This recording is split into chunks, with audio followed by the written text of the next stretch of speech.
But you want to use your paid leave now, during such a busy time. What are you thinking? Are you serious? Yes, I'm serious.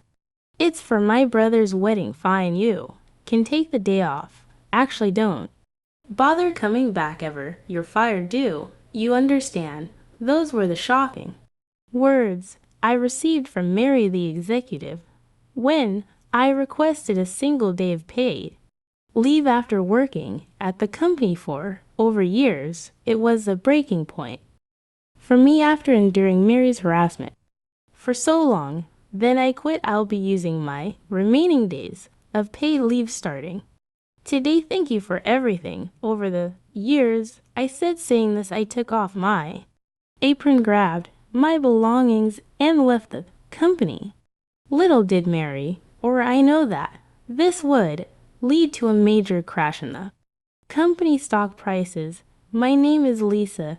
My brother Bob and I had a comfortable life with our kind parents. Every summer, we would go on a 2-day trip, and they often took us to famous amusement parks within the country. Our comfortable life changed drastically in the spring of my senior year of high school. My parents went to a nearby tourist spot for cherry blossom viewing. They often went out together, so my brother Bob and I easily saw them off. However, on their way back, they got involved in a moldy car accident. Their car was wrecked, and both of them passed away suddenly. Bob and I, who had been comfortably protected by our parents, were thrown into the rough seas of society as the older sister.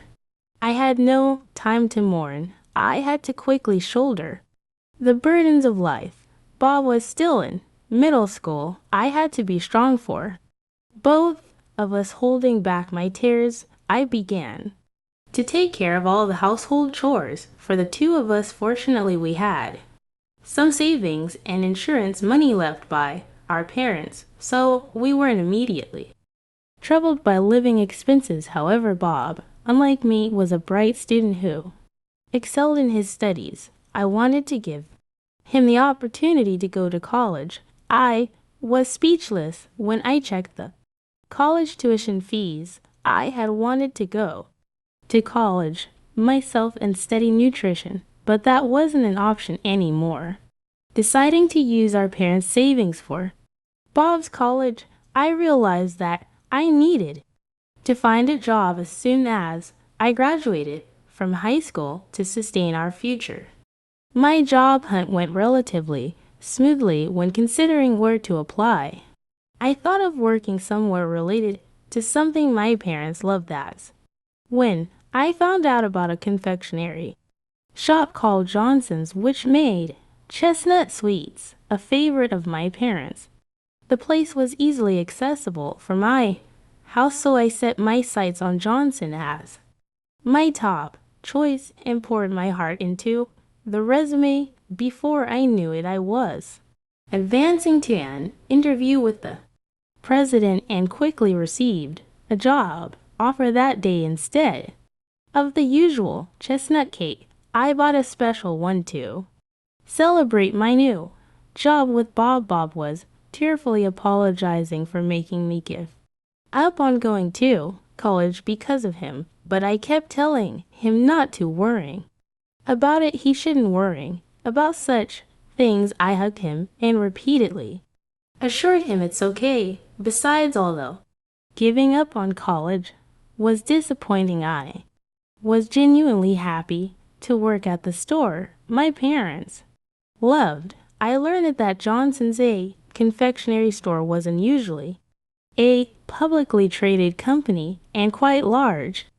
I felt a little pride in being able to work at the main store. Life as a working adult was busy but fulfilling. I'd work all day, come home, cook dinner, clean up, and sleep. In the morning, I do laundry and head to the shop. Since I had decided to use the money my parents left for Bob's tuition, I supported our living expenses with my salary alone. I would look for bargains in supermarket flyers to feed a hungry high school boy and my own appetite while cutting down on food expenses. I wanted cute cosmetics now that I was working, but settled for cheaper ones. From the supermarket, I kept telling myself too. Save until Bob graduated from college. He offered to help with household chores. But knowing he studied late into the night, I firmly refused when I told him, "We can't afford a gap year, so you need to study hard." Now, to make up for it, he understood and began to study even harder every day. His hard work paid off, and he got into a national university. We cried and celebrated together when he got into his first choice university. Once in college, Bob started part-time work, bringing a bit of ease to our lives. When he bought me a dress with this first paycheck, I was so moved that I cried on the train home. Bob's college years flew by quickly. He secured a job as an executive assistant at a company under Smith Holdings, a major corporation, and decided to move out after graduating. It felt like a hole was left in my heart when Bob, whom I raised like a parent, moved out, especially in the early spring. Chill, however, I was relieved that I could support him through college. Despite our parents' absence at the confectionery shop where I have worked nonstop for years, I've had many juniors and have become accustomed to the job. Now there is almost nothing I don't know about the shop, and I have become good friends with the craftsman, someone they can rely on. Yet being family owned, the company retains some old-fashioned harsh work practices. I had to do chores like weeding for the president's family and run personal errands for Mary, the president's wife. Mary was quite a handful, always wanting to be the center of attention. I tried to stay under her radar with big round glasses and a simple hairstyle, but still, I often faced her harassment. Still, I never thought of quitting.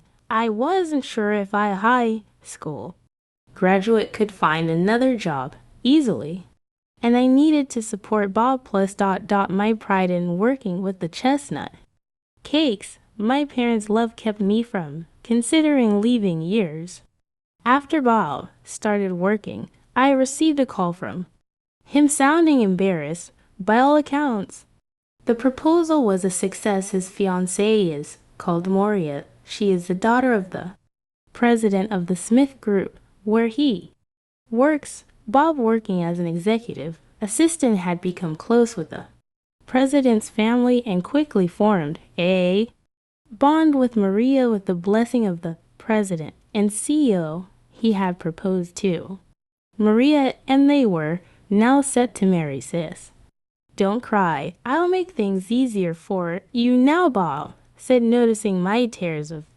joy. Bob, congratulations, I said, truly overwhelmed with emotion. I couldn't find any other words and just kept repeating, congratulations.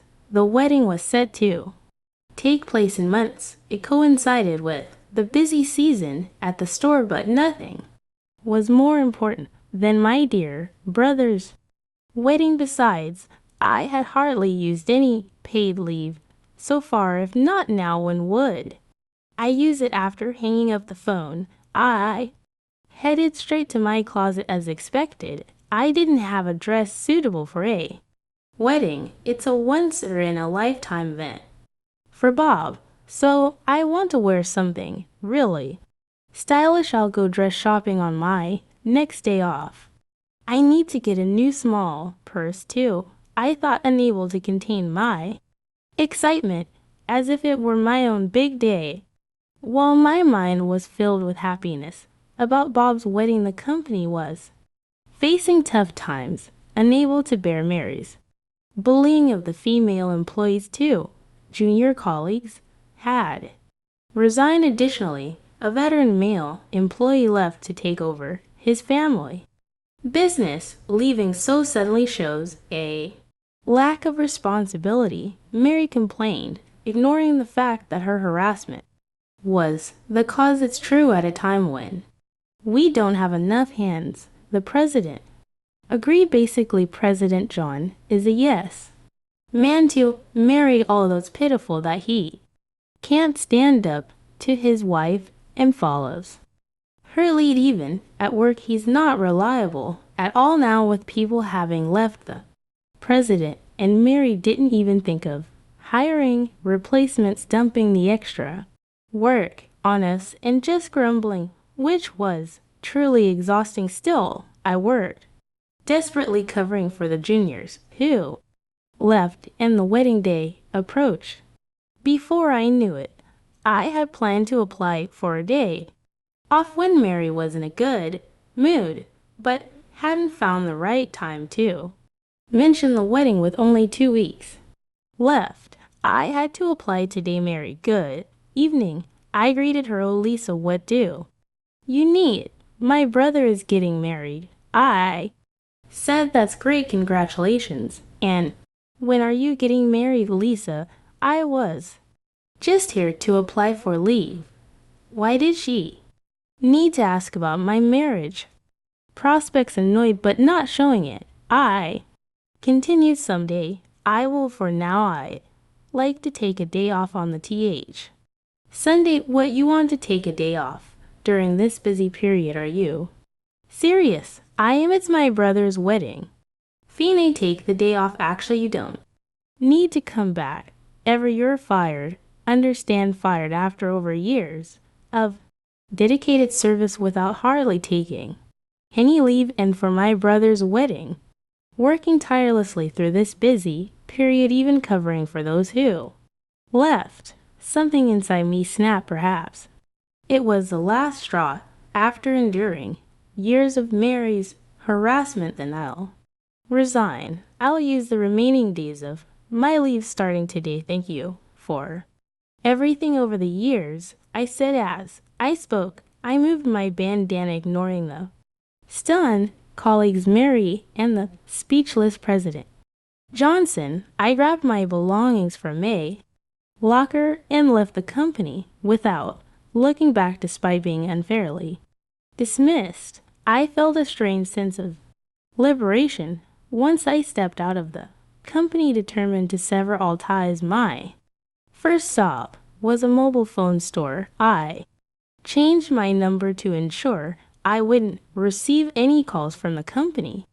Then, deciding to start anew, I chose to move out of my apartment, since the company knew my address and I didn't want them tracking me down. I thought about looking for a new place through a real estate agent, but then I decided to fulfill a long-held dream of living in a hotel. After all, I had been working for over years, since high school, without any significant breaks, meaning I can spend my salary on leisure. I had been thrifty by buying only essential clothes and cosmetics, and dining out was out of the question. In other words, I had a decent amount of savings I decided to treat myself with.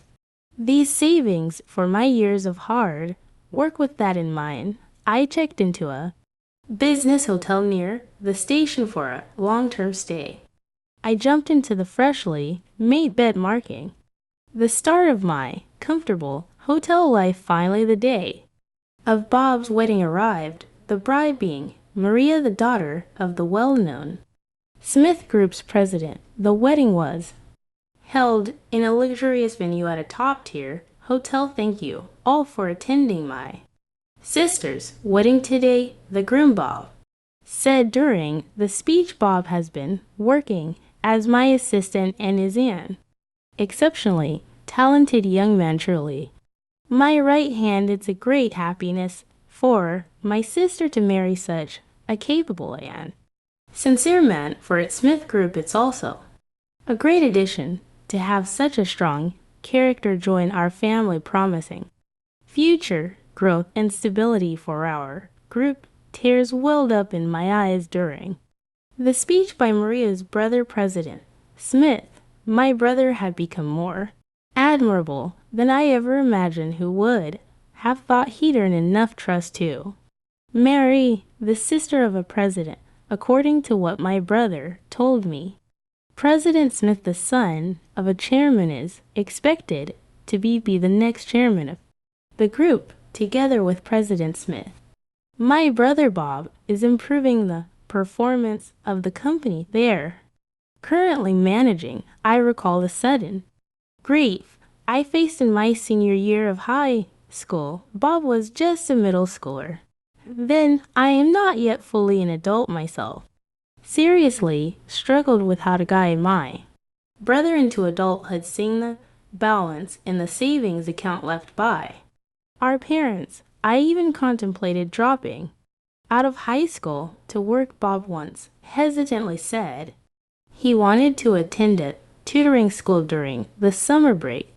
I remember my smile being strained as I said, "Sure, go ahead and do your best." Through desperate money management and cooking effort, I helped Bob graduate from college.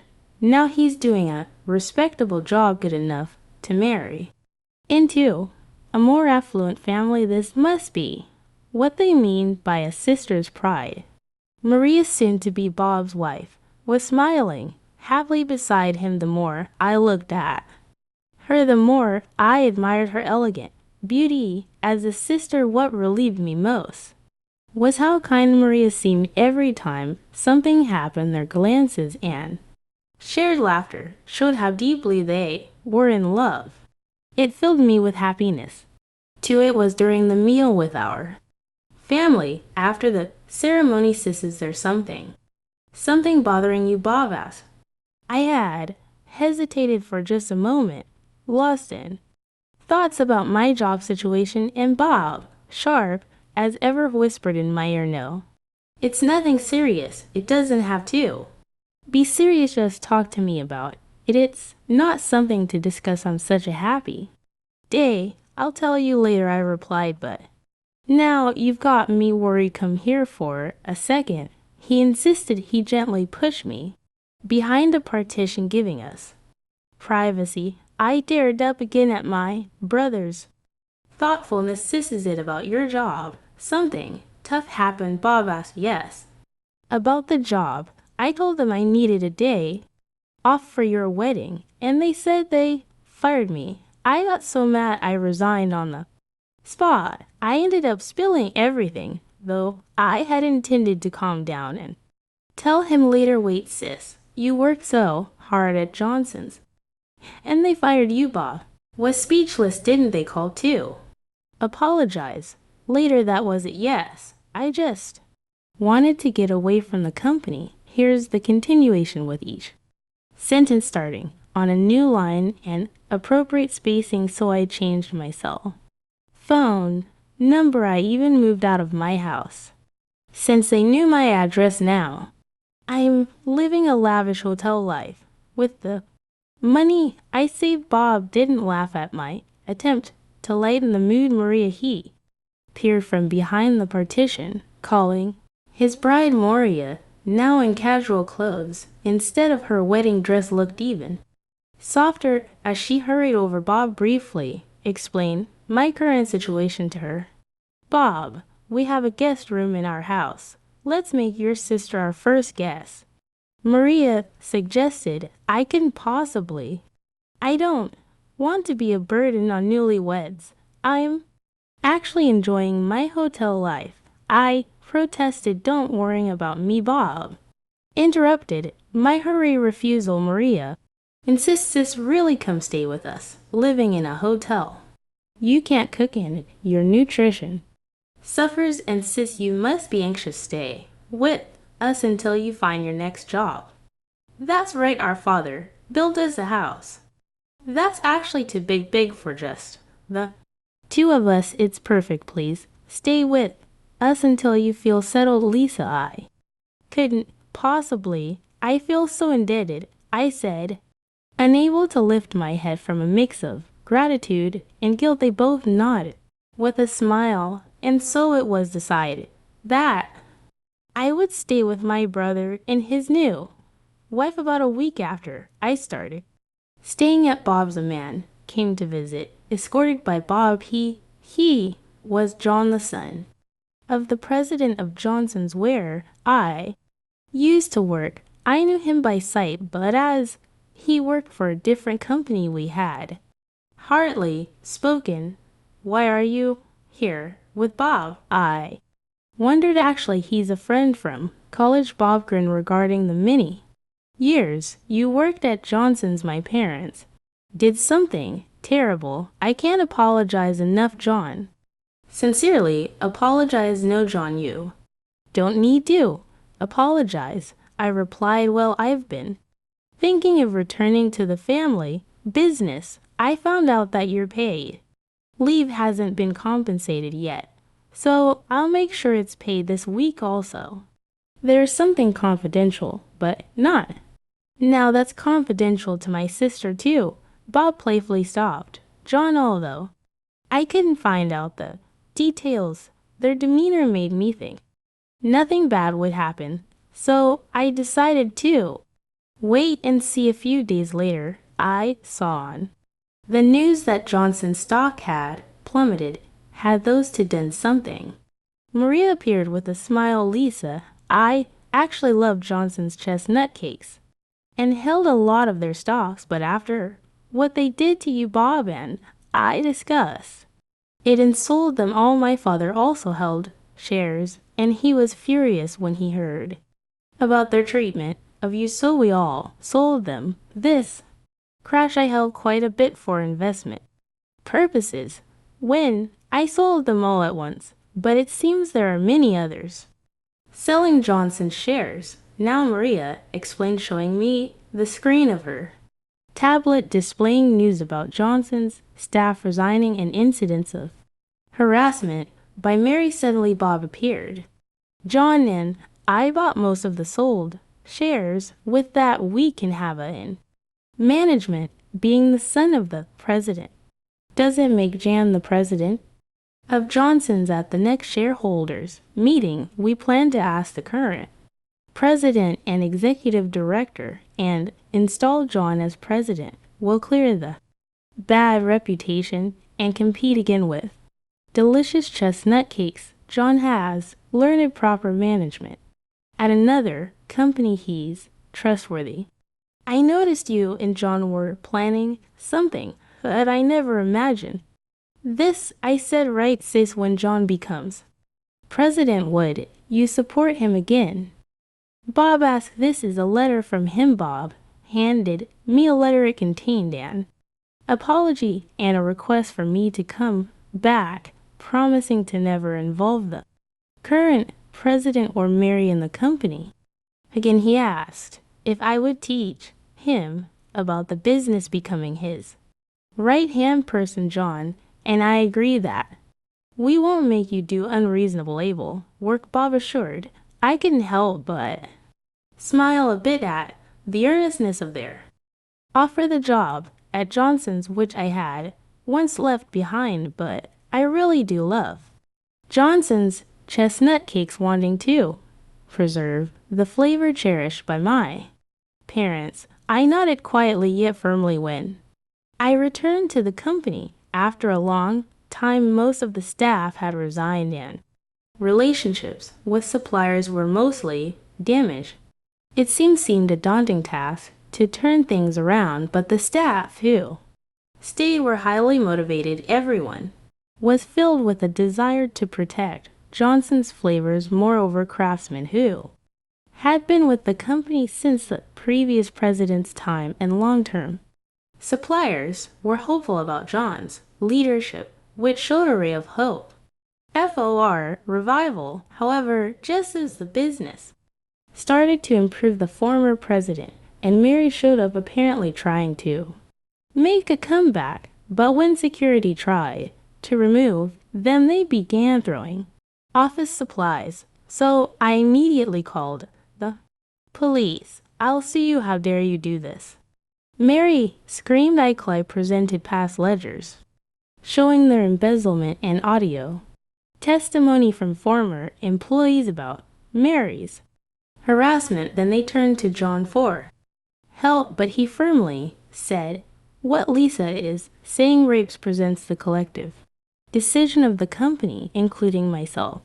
The two were taken to the police, and it turned out they had various charges, including embezzlement, tax evasion, and forgery. They ended up behind bars for a long time. A year later, a big opportunity came to Johnson's. The other party was the Smith Group, where Bob worked. They invited Johnson's to join a new business venture they were funding, of course. The offer came from Bob, the secretary to the president. John agreed immediately, and we were soon busy with recruitment and planning for the new outlet. Busy, yes, but it's a dreamy kind of busy. Writing the train for another site visit. I reflect on this. There was a time when I wanted to give up everything, but it's through years of steady work that I've reached where I am now steadily, sincerely building things up slowly but surely. Is important looking at the recent performance graphs. I'm reminded of this once again.